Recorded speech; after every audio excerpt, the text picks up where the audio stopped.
Listener-supported, independent music radio, WNRN. I'm Desiré Moses, coming to you live from In Your Ear Studios in Richmond with a group of WNRN members. We are so thrilled to be hanging out with Nation of Language. Thank y'all for being here. Thanks for having us. All right. They're playing at the Broadberry in Richmond this evening. Deeper is opening up. Doors are at 7. The show's at 8 o'clock.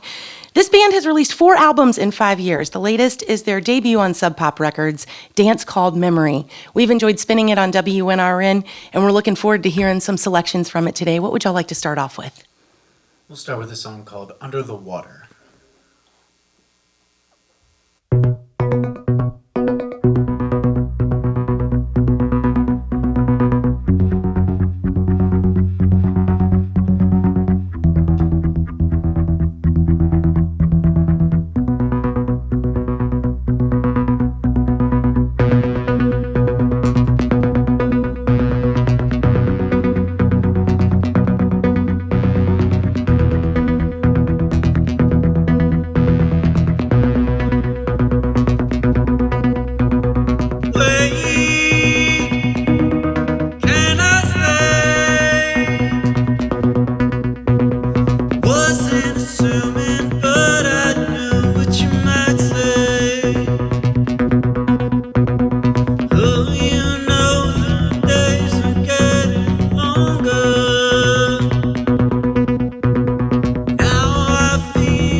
Nation of Language live on WNRN from In Your Ear Studios in Richmond, playing at the Broadberry in Richmond this evening. Deeper opening up. Doors are at 7.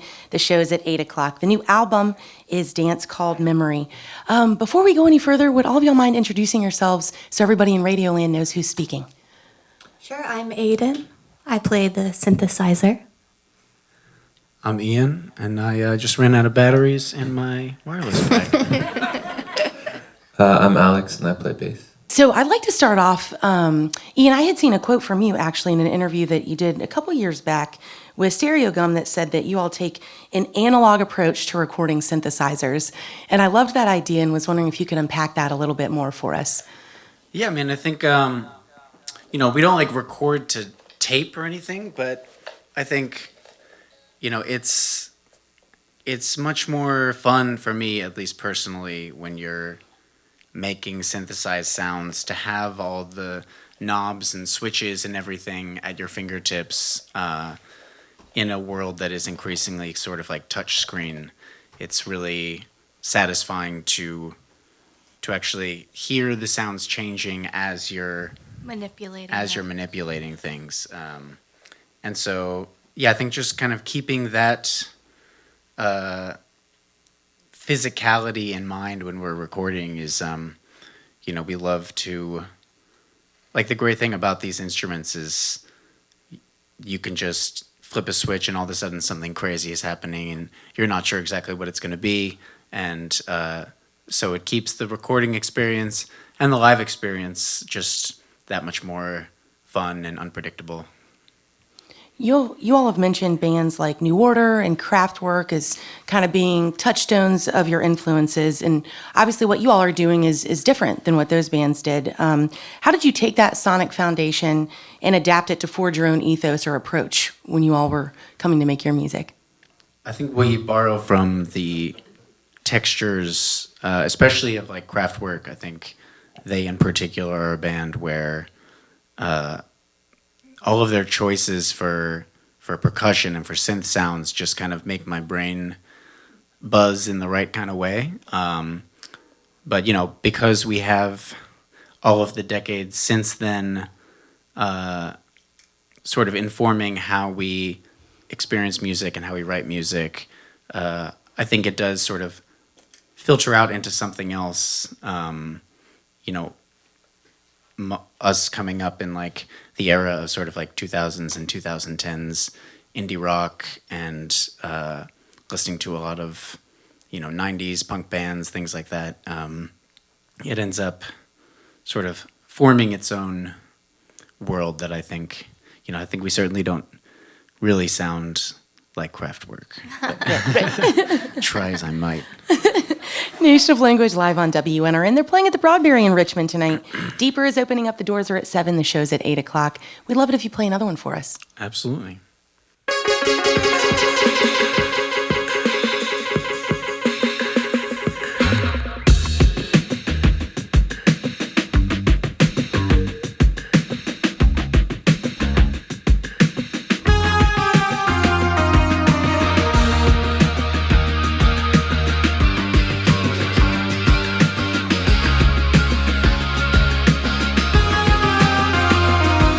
Evening turning dawn.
Nation of Language live on WNRN from In Your Ear Studios in Richmond. Playing at the Broadberry in Richmond this evening, I'm Not Ready for the Change is off the new record, Dance Called Memory. So you all had some fun with instrumentation forging this new record. You played some different instruments than you usually do. Can you walk us through a little bit of those? Maybe an example of an instrument that one of you picked up that you hadn't used prior, and maybe sort of the possibilities that opened up for you. Yeah, I mean, it sounds very normal, but just like playing guitar, most Nation of Language songs do not start with a guitar. It's usually like the last thing, if it's there at all. Yeah, I was just kind of sitting around playing guitar a lot as a way to kind of ease melancholy. And through that, songs just kind of started to fall out in little bits. And I think it makes me think of this, it's like an interview with Bruce Springsteen where he's talking about how different the outcome ends up being whether he starts a song on piano or guitar. And so I think that I feel that in the new music, myself at least. There's also a song where I get to play harmonica. That's true. Ooh. You're going to have to come to the show tonight if you want to hear that. No harmonica here, but tonight. It is here, but just to tease you. You can look at it. Just to can't pull hear you it. in. Oh yeah, and I play shaker for the first time, Yeah. which was deceptively difficult, I will say. You made a mention of you were writing these songs to sort of ease melancholy, which brings me to a quote that you had first put out when y'all put out your debut record in 2020. Ian and you said that you hoped that the band's music would create a space in which to ache. And I'm curious if you still feel that way, and how you view the function of your songs on this new record.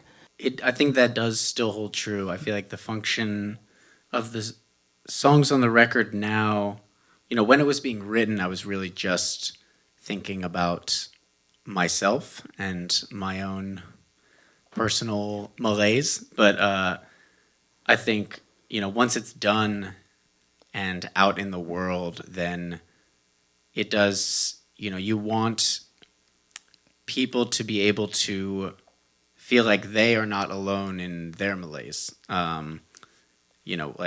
going through a depressive period, music can be such a way to understand that like you're not the only person that's felt this way before, even though you can tell yourself that so often.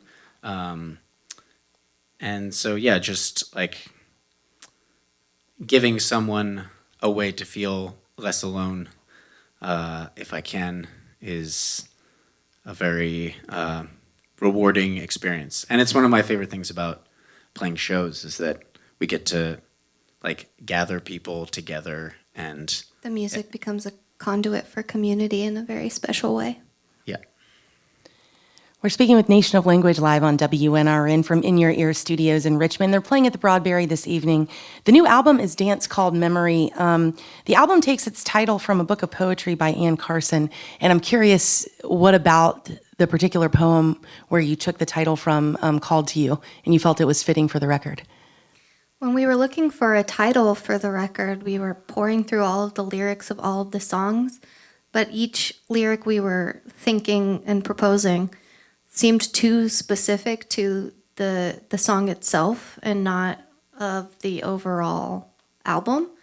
So then we started going through our books of poetry and seeing if anything popped out in a more, in a bigger sense. And that line I had already underlined when I had read the book the first time. And I just saw it when I was flipping through on a dog-eared page, and I showed it to Ian. I was like, this could be it. And at first he was like, maybe, but then he just kept going back to it and back to it. And I think it spoke to him the same way it spoke to me. To me, it sort of evokes the physical nature with how we can engage with our memory and our past, whether you're trying to kind of pull it closer to you or push it away or duck around it. Yeah, when she showed it to me, I kept going back to it, and nothing else really compared. And so, I was really happy. It's from a book called The Beauty of the Husband, which I also liked as the husband. Nation of Language live on WNRN. You can see them at the Broadberry in Richmond this evening with Deeper opening up. Doors are at 7, the show's at 8 o'clock. The new album is Dance Called Memory. What would y'all like to take us out on? We'll play Inept Apollo.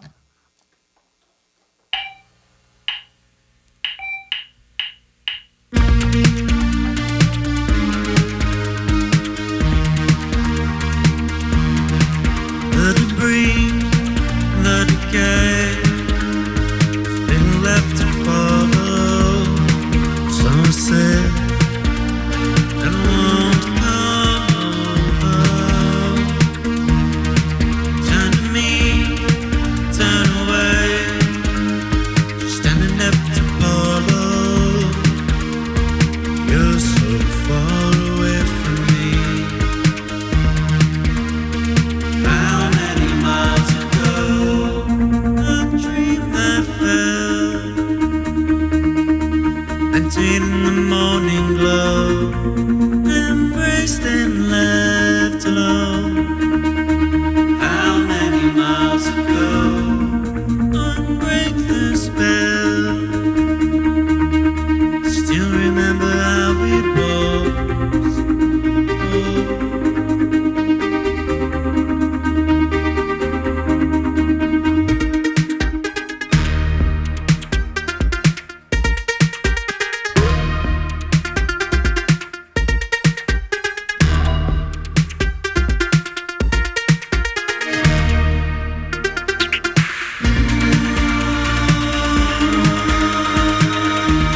Nation of Language live on WNRN from In Your Ear Studios in Richmond. The new record is Dance Called Memory. You can see them this evening at the Broadberry.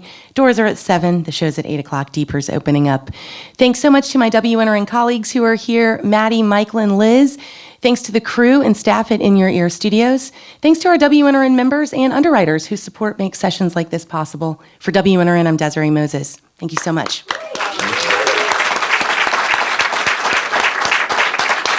Thank y'all for being here.